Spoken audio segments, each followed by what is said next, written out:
Good evening and welcome, everyone.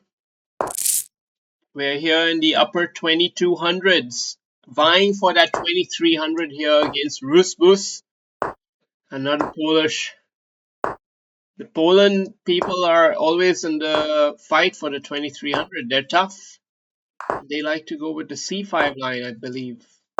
Yeah, all these Poles are going with the C5 line. It's weird how there's like a, what do you call it? Mm, a pattern based on location. But it's true. Serbian players, for example, they have their own distinct style, which is very, very different than what one might be accustomed to.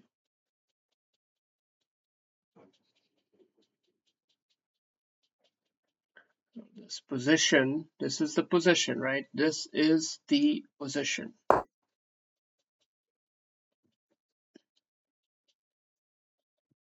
I really need to know what the follow up is in this part of the opening because it's very critical. It happens regularly. F4 feels expansive, but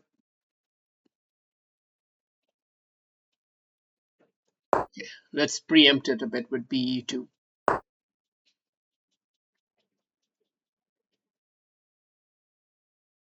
and castling. We're still seeing about F4. We might still play it, but when still allowing him a chance to play something like E5, which would clarify the pawn structure, and also this. Totally reasonable play. Yeah, he's got too many pieces under attack. Got three guys in play here at the moment.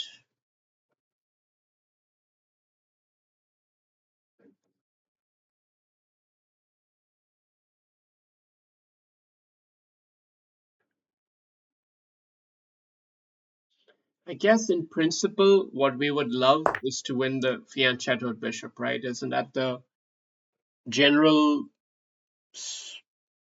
rule of thumb in a way? So that's why I've gone for this pawn, bidding for basically a tactical salvo like that looks like this. But but whether it's optimal or the best, I don't know. And he could still take this and offer and choose not to take that. It's a very valid decision he could make. And that's what he does make.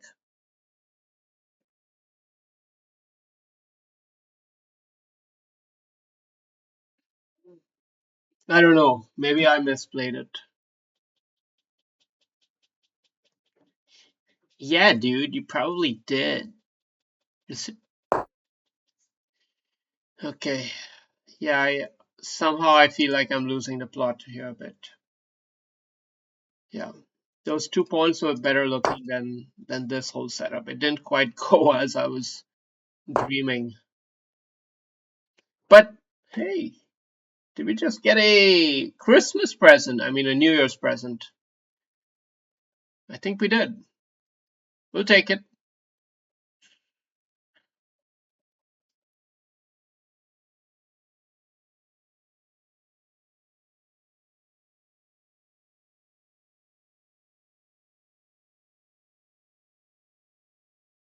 Wow, we got a bit lucky there, I think. I mean, it was an even position, more or less, but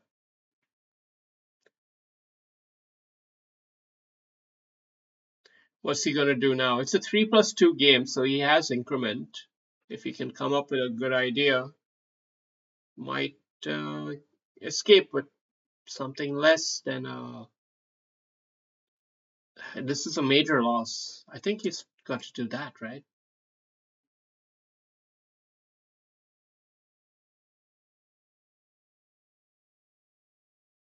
Yeah, it's too significant and it's a very difficult position for him to play because it's so simple a structure.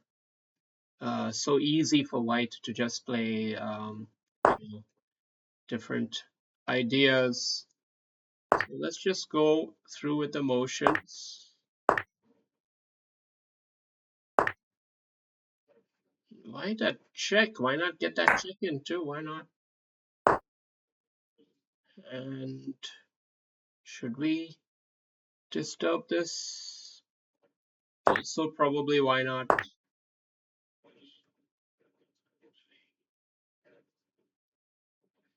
Maybe we should hold on to this pawn though. No point in giving it up unnecessarily. It's a significant pawn in the overall scheme of things.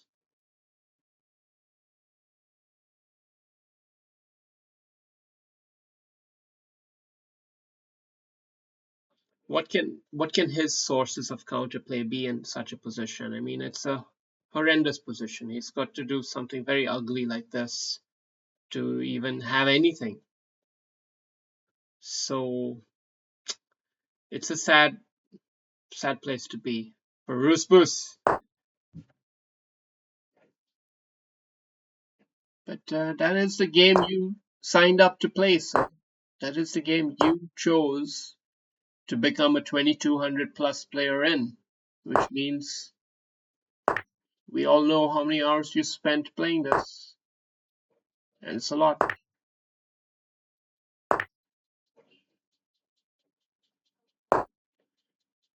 Okay, we should have maybe invested in one move uh, rook behind there. Okay, so I've blundered something actually, but maybe we can get away with it. He's still putting some pressure on us, so it's not hopeless setup for him yet. We'll just keep it simple with the rook here, perhaps. And try to get this one activated. Now, let's also just get a little extra layer of protection against that bishop. Now this looks timely.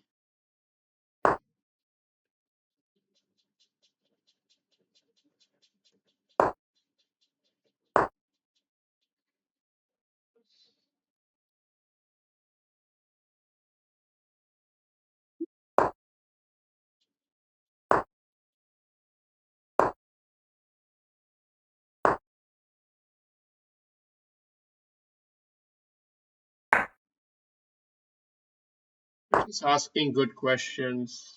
Seems like he's got an answer to f4. So we can't risk that. But we can continue to deliver a few checks.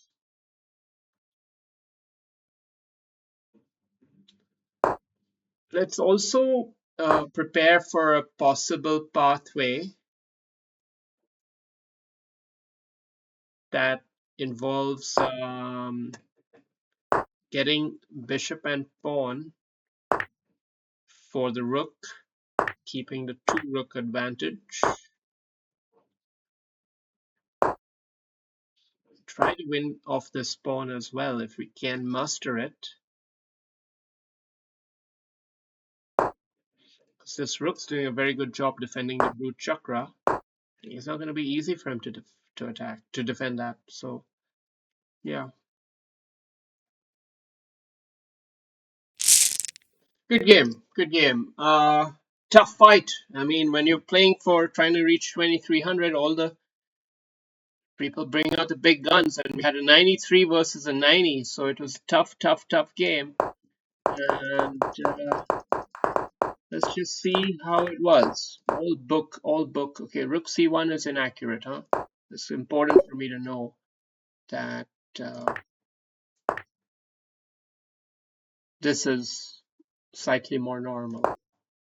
And in fact, a pretty major difference in evaluation. The point being that now if he takes that knight, what does he have extra that he didn't have when the bishop was here? What does he have? Come on, man. Why don't you show lines a little deeper? Fucking AI bullshit. Okay. We're gonna have to study this. I need to study it. Sorry. So in this line, black has bishop h6 as well as knight g4.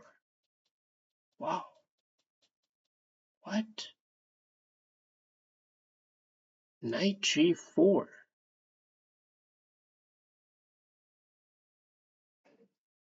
Hold on.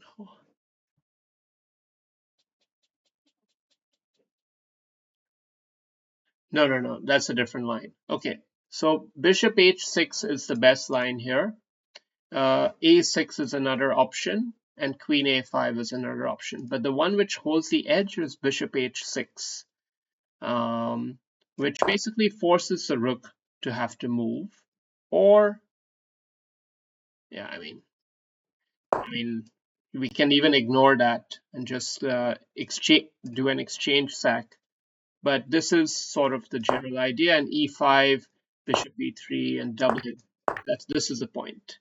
You have to get a little bit farther down the road to really understand the point sometimes, and it's important to understand the point. So rook c1, the reason why it's not optimal here is because the knight can deflect the bishop away, allowing for a winning of tempo, which forces a maneuver, and then a push of that bishop, which doesn't have anywhere else to go but back here. Yes, far-fetched that anyone would remember this, but yeah, you're surprised. We see this position often. And when given a chance, I should actually take the knight back, not let him trade them.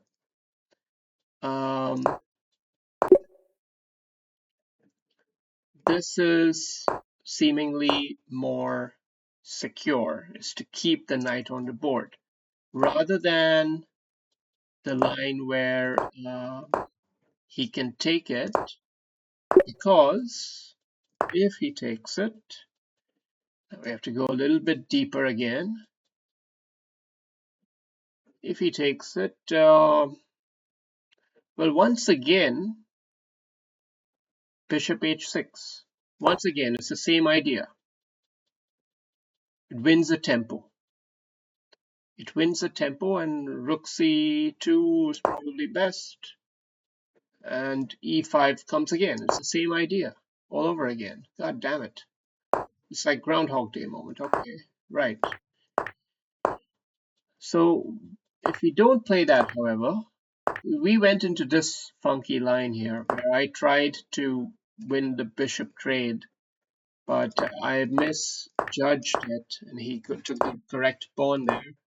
But he just trapped himself, and then it was just about, you know, due diligence or whatever it's called, which takes some doing, but it was a foregone conclusion. All right, cool, good game.